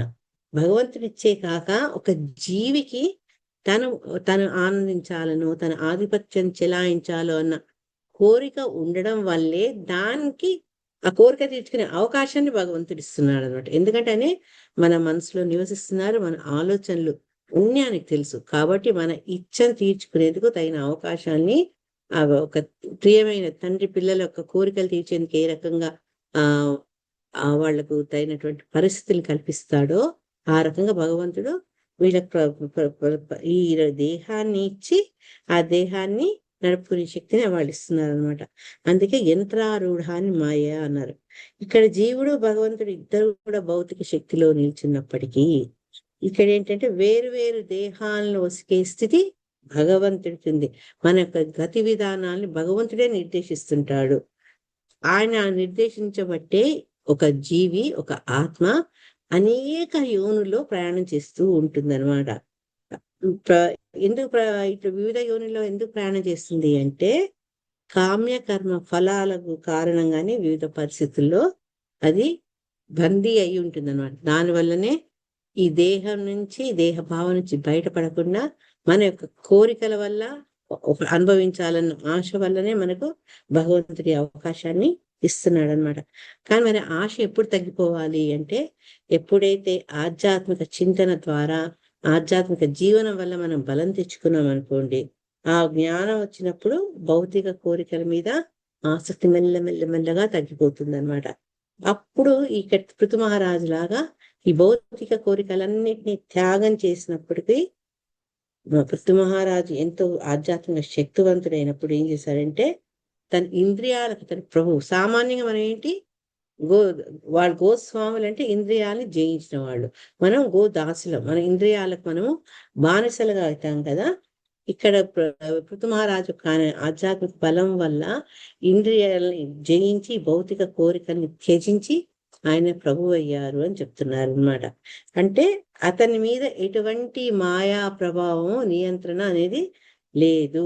ఎప్పుడు ఈ మనకు మాయా ప్రభావం ఉంటుంది అంటే, మనం కోరికలకు ఎప్పుడైతే లొంగిపోతామో, భౌతిక కోరికల నుంచి బయటికి రాలేకపోతామో, వాటిని త్యజించలేకపోతామో, అప్పుడు మాయాశక్తి మన మీద ఉంటుంది. కానీ ఇక్కడ పృథు మహారాజు వాటన్నిటిని జయించారు కాబట్టి ప్రభు అని పిలుస్తున్నారు అని చెప్తున్నారు అనమాట. ఇక్కడ భగవంతుడు భక్తుడుగా పృథు మహారాజు ప్రదర్శించింది ఏంటంటే, నేను నిత్య కృష్ణదాసుని స్వరూపస్థ అని ఈ పదం చెప్తారు అనమాట ఈ శ్లోకంలో. అంటే అతను తన ఇక్కడ చూడండి, నిజస్థితిలో నెలకొని, తన నిజస్థితి ఏంటంటే కృష్ణుడికి నిత్యదాసుడు అన్న భావన తెలుసుకుందనమాట. అది మనం కూడా మన స్వరూపం, జీవస్వరూపం తెలుసుకోవాలంటే నేను స్వతంత్రుని కాదు, నేను కృష్ణుని యొక్క దాసుడిని అని తెలుసుకోవాలన్నమాట. ఈ అవగాహన ఎవరికైతే లభిస్తుందో వాళ్ళకు స్వరూపోలబ్ధి లభిస్తుంది అనమాట. ఎప్పుడు వస్తుంది అది అంటే, భగవంతునితో భక్తి యోగంతో మనం ఎప్పుడైతే సంబంధాన్ని పెంచుకుంటామో, ఆ భక్తి యోగాన్ని మనం శ్రద్ధగా నిర్వహిస్తుంటామో, మెల్లగా ఏంటంటే భగవంతుడికి మనకు మధ్య నుండే సంబంధం, రిలేషన్షిప్ మనకు అర్థమవుతుంది అనమాట. ఇది ఆధ్యాత్మిక స్థితిలో అన్నిట్లో ఉత్తమమైన స్థానం అనమాట. అప్పుడు ఏంటంటే ఈ భక్తుడు కొన్నిసార్లు ఏంటంటే మనం చెప్పుకుంటాం కదా, 5 రకాల రాసులు, రసాలు, దాస్య, తర్వాత సఖ్య, తర్వాత శాంత అండ్ వాత్సల్య రస, అన్నిట్లో ఎక్కువ మాధుర్య రస. ఈ రకాలైనటువంటి రసాలు మనకి ఎట్లొస్తుంది అంటే, భగవంతునితో మనకున్నటువంటి సంబంధాన్ని మనము ఎప్పుడు పూర్తి అవగాహన చేసుకుంటాం, అప్పుడు వివిధ రసాలకు మనము అర్హులమవుతాం అనమాట. అయితే ఈ పృథు మహారాజు ఏంటంటే, ఆయన ఈ స్వరూప స్థితి బాగా తెలుసుకున్నాడు, తన యొక్క నిజస్థితి తెలుసుకున్నాడు. కాబట్టి వైకుంఠం నుంచి ఎప్పుడైతే అతను ఈ భౌతిక దేహాన్ని వదులుతాడో, వైకుంఠం నుంచి ఆయన కోసం రథం వస్తుంది అనమాట. రథం వచ్చి ఈ ప్రపంచాన్ని ఆయన వదులుతాడు. దాని గురించి మనకు నెక్స్ట్ శ్లోకాల్లో చెప్తారనమాట. ఈ దీంట్లో శిలా ప్రభుపాద ఈ ప్రభు అన్న నామం గురించి ఎక్కువ చెప్పారు. మనకు ఇస్కాన్ లో కూడా మనం సామాన్యంగా మగవాళ్లను ప్రభుని ఉచ్చరిస్తాం. ఇక్కడ మనం ఎందుకు ప్రభుని ఉచ్చరిస్తాం అంటే, యువతలి వ్యక్తిని ఉన్నత స్థానంలో పెట్టి నేను దాసుడను అన్న వినయమైనటువంటి భావం. ఇక్కడ అది కృత్రిమంగా అయినా కూడా నేను నీకంటే అల్పుడను, నీకంటే తక్కువ వాణ్ణి అని ఆ స్థానాన్ని గ్రహించుకోవడం అనమాట. కానీ ఇక్కడేం చెప్తున్నారు అంటే, ఎవరైతే ఆత్మానుభూతి తెలుసుకుంటారో, వాళ్ళ నిజస్థితి తెలుసుకుంటారో వాళ్ళు ప్రభువు అంటారనమాట. అందుకని ప్రభుపాద గురించి చెప్తాం కదా, మన ప్రభుపాద అంటే భక్తి వేదాంత స్వామి ప్రభుపాద అని చెప్తాం కదా. గౌడీయ మఠంలో వాళ్ళే అంటారు భక్తి సిద్ధాంత సరస్వతియే ప్రభుపాద, వేరే ప్రభుపాద లేరంటారు. ఏదైనా ప్రభుపాద అంటే అర్థం ఏంటి అంటే, వాళ్లకు ఆత్మదర్శులైన వాళ్ళు, పరిపూర్ణమైన ఆత్మదర్శనం కాదు అయిన వాళ్ళు భగవంతుడితో సమానం కాబట్టి వాళ్ళను భగవంతుని స్థానంతో సమానంగా చెప్పి ప్రభుపాద అని చెప్తారనమాట. ఇక్కడ శిల ప్రభుపాద ఇచ్చిన ఎక్స్ప్లెనేషన్ ఏంటంటే, ప్రభుపాద అనే పదము గురుదేవునికి ప్రభుస్థానము లేదా దేవదేవుని స్థానము ఒసకబడిందని సూచించను. ఎందుకంటే ఆయన ఆన్ బిహాఫ్ ఆఫ్ భగవంతుడి తరఫున అతను పనిచేస్తున్నారు కాబట్టి, ఇంద్రియాలని గ్రహించుకున్నవాడు కాబట్టి ప్రభువు అంటున్నారు.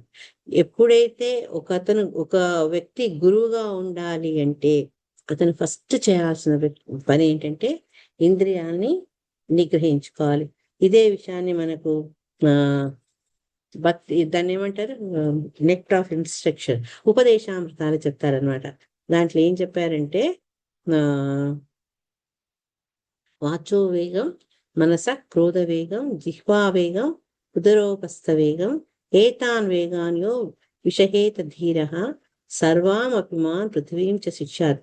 ఎన్ని రకాల నిగ్రహాలు ఉండాలి, మాట్లాడాలనేది, తర్వాత మనసు కోరుకునే వైపరీత్యమైన కోరికలు, తర్వాత కోపం రావడము, తర్వాత ఏదో తిని ఆనందపడాలని నాలుక చేసే హంగామాను జయించగలగడము, తర్వాత ఆకలిని వాటిని జయించడము, తర్వాత ఈ ఇంద్రియ భోగాల కోసం మనసు దేహము ఆరాట పడకుండా జయించడం, ఇవన్నీ చేయగలిగిన వాడే గురు స్థానంలోకి వస్తాడు. అటువంటి వాడే శిష్యుల్ని చేసుకునే స్థితిలో ఉంటాడు. ఎవరికైతే ఈ రకమైనటువంటి నియంత్రణ లేదో ఇంద్రియాల మీద, అటువంటి వాడు గురువుగా ఉండే అవకాశాలు తక్కువ. ఎప్పుడో ఒకప్పుడు వాళ్ళు ఫాల్ డౌన్ అవుతారు. చూస్తుంటాం కదా, ఎంతోమంది సన్యాసులు తిరిగి మళ్ళా మామూలు స్థితికి ఎందుకు వస్తున్నారంటే ఈ రకమైన ఆ పరిస్థితిని వాళ్ళు కంటిన్యూ చేయలేక ఎక్కడో అక్కడ ఇంద్రియ చాపల్యానికి లోను పడ్డంత వల్ల వాళ్ళు ఆ స్థానం నుంచి కిందికి పడిపోతారు. ఎవరైతే ప్రామాణికంగా శాస్త్రాలు భగవంతుడు చెప్పాడో అటువంటి వాడు గురుదేవుడు. అందుకని గురువుని ఆశ్రయించి తద్వారా భగవంతుని పొందొచ్చు. మన రోజు పొద్దున చదువుకునేది ఏంటి, మంగళారతి టైం ఏం చదువుతాం మనము? హరే కృష్ణ మాతాజీలు. దరిద్రేణ సమస్త గురు అష్టకం. డైరెక్ట్ గా భగవంతుని ప్రార్థన చేయట్లేదు మనం, అక్కడ గురువుని ప్రార్థన చేస్తున్నాం. ఫస్ట్ టైం మా ఇంట్లో హారతి అయినప్పుడు వచ్చిన వాళ్ళు, మీరేంటి దేవుణ్ణి పూజించకుండా గురువు గురువు అని చదువుతారు ఏంటని. ఎందుకు అంటే ఆ గురువు భగవంతుడికి ఆంతరంగిక సేవకుడు కాబట్టి ఆయన్ని భగవంతుడితో సమానంగా పూజించాలి అని మనకు శాస్త్రాలు చెప్తున్నాయి అనమాట. అందుకని పృథు మహారాజును కూడా ఇక్కడ ప్రభువు అని ఉచ్చరిస్తున్నారనమాట. అయితే మరి భగవంతుడు అవతారం కదా, శక్త్యావేశ అవతారం పృథువు. మరి ఆయన ఎందుకు ప్రభువు అని అంటున్నారు? ఆయన ఎందుకు ఈ నియమ నిబంధనలను ఎందుకు పాటించాలి? ఆయన స్వతంత్రుడు కదా అంటే, మళ్ళా ఎందుకు చెప్పారంటే భగవంతుని ఇచ్ఛానుసారణము ఒక ధర్మాన్ని నిర్వర్తించేందుకు ఒక రాజుగా ఆయన ఈ భూమి మీద అవతరించినప్పుడు ఏ రకంగా వాళ్ళ విధి నిర్వహణ చేయాలి అని ప్రజలకు బోధించాల్సిన, మార్గదర్శకం చేయాల్సిన బాధ్యత అక్కడ భగవంతుని యొక్క శక్తి ఆవేశమైన పృథువు మీద ఉంది. కాబట్టి అందరికీ తెలిసేందుకు ఆయన ఈ రకంగా ప్రవర్తించారంట. నియమ నిబంధనలు పాటించారు, తర్వాత ఇంద్రియాలను జయించారు, తర్వాత భక్తి భావనలో లీనమైపోయి తన నిజస్థితిని తెలుసుకున్నారు. ఇవన్నీ ఎందుకు చేశారంటే ప్రజలకు ఆదర్శమానంగా ఉండేటందుకు, వాళ్ళని సరైన విధానంలో నడిపేందుకు పృథువు భగవంతుని అవతారమైన ఆ రకంగా ప్రవర్తించారు అన్నమాట. దీనికి చక్కటి ఉదాహరణ శిలా ప్రభుపాదం ఇచ్చారంటే చైతన్య మహాప్రభు భగవంతుడే అయినప్పటికీ కూడా భక్తావతారంగా వచ్చినందుకు ఒక భక్తుడు భగవంతుని ఏ రకంగా సేవించాలి, ఒక భక్తుడి యొక్క మనోస్థితి ఏ రకంగా ఉండాలి, ఇవన్నీ ఆయనే మనకు ఆయన యొక్క ప్రవర్తన ద్వారా, శిక్షాష్టకం ద్వారా మనకు ఆయన మార్గదర్శకం చేశారనమాట. చేసి తృణాదపి సునీచేన తరోరివ సహిష్ణ అమానిన మానదేన కీర్తనీయాసహరి. అంటే ఒక భక్తుడు అనేవాడు ఏ రకంగా ఉండాలి అంటే తృణాదపి ఏంటది, సునీచేవ, తనను తను చాలా హీనంగా భావించుకోవాలి. తర్వాత ఒక వృక్షానికి ఉండే సహనాన్ని అతను సహనం భావంతో పెట్టుకోవాలి. అంటే వేరే వాడితోటి వ్యవహరిస్తున్నప్పుడు కొన్నిసార్లు మనం చాలా సహనంగా ఉండాల్సి వస్తుంది.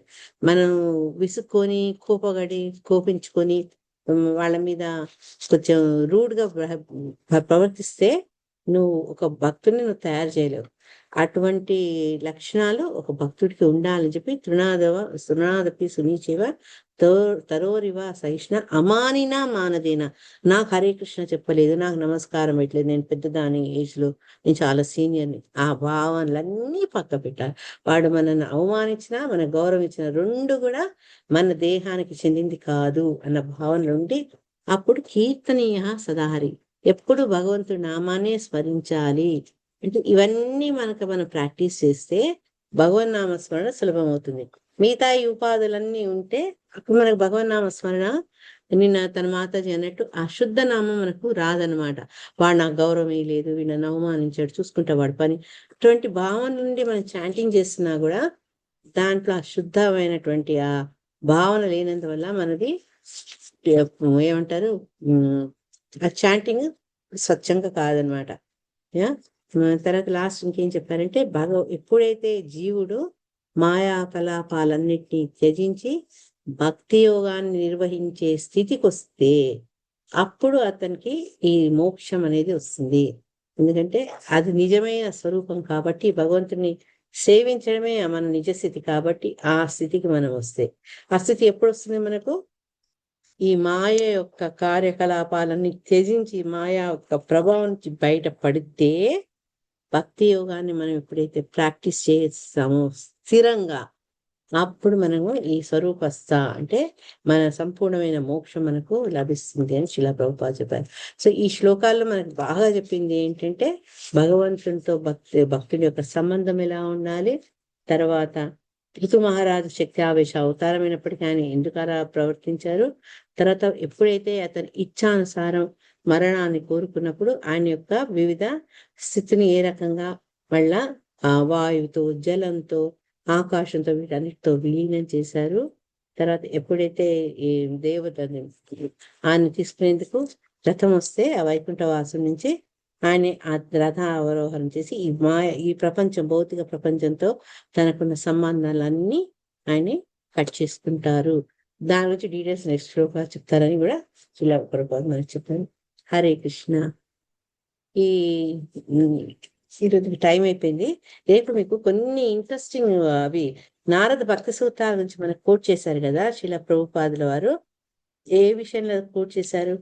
భక్తి యోగం అనేది ఒక రాణి వంటిదైతే ఈ జ్ఞాన, కర్మ, యోగాలు ఇవన్నీ కూడా వాటి పరిచారకులు అన్నారు. అది ఎక్కడి నుంచి తీసుకున్నారు? నారద భక్తి సూత్రాల నుంచి తీసుకున్నారు. నారద భక్తి సూత్రాలంటే నారదుడు గొప్ప గొప్ప భక్తులను, గొప్ప గొప్ప వ్యక్తుల్ని వాళ్ళని వెళ్ళి అడుగుతారనమాట, భక్తి అంటే మీ అభిప్రాయాలు ఏంటి అని.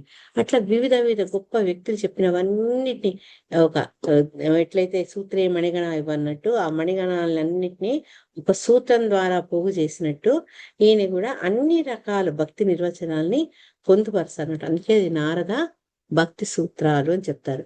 అయితే శిలా ప్రభుపాదుల వారికి ఈ సత్స్వరూప గోస్వామి మహారాజు ఆయన ఈ చదివి చాలా ఆకర్షితులై శిలా ప్రభుపాదుల వారిని, ప్రభుపాద్ మీరు దానికి వ్యాఖ్యానం రాయండి అంటారు. ఎందుకంటే శిలా ప్రభుపాద్ ఏ విషయం చెప్పినా ఆయన చాలా స్పష్టతతోటి ఒక శాస్త్ర ఆధారంతో చెప్తారు కాబట్టి శిలా ప్రభుపాదుల వారికి ఆయన సూచన నచ్చుతుంది. కానీ ప్రాబ్లం ఏంటంటే శిలా ప్రభుపాదుల వారు అప్పుడు మన చైతన్య చరితామృతాన్ని ట్రాన్స్లేట్ చేసే దాంట్లో ఉంటారనమాట. అందుకని ఒక 8 శ్లోకాలు శిలా ప్రభుపాదుల వారు దాని గురించి కామెంట్ చేస్తారు, నారద భక్తి సూత్రాలు. ఆ తర్వాత చేయలేకపోతారు. సత్స్వరూప గోస్వామి మహారాజే మిగతా వాళ్ళ గాడ్ బ్రదర్స్ తో కలిసి మిగతా అన్నిటి కూడా ఆయన స్థూలంగా వాటి గురించి ఒక భావాన్ని మనకు అందిస్తారనమాట. నేను దాంట్లో ఉండే భావము, దాని గురించి ఎక్స్ప్రెషన్ చెప్పాను.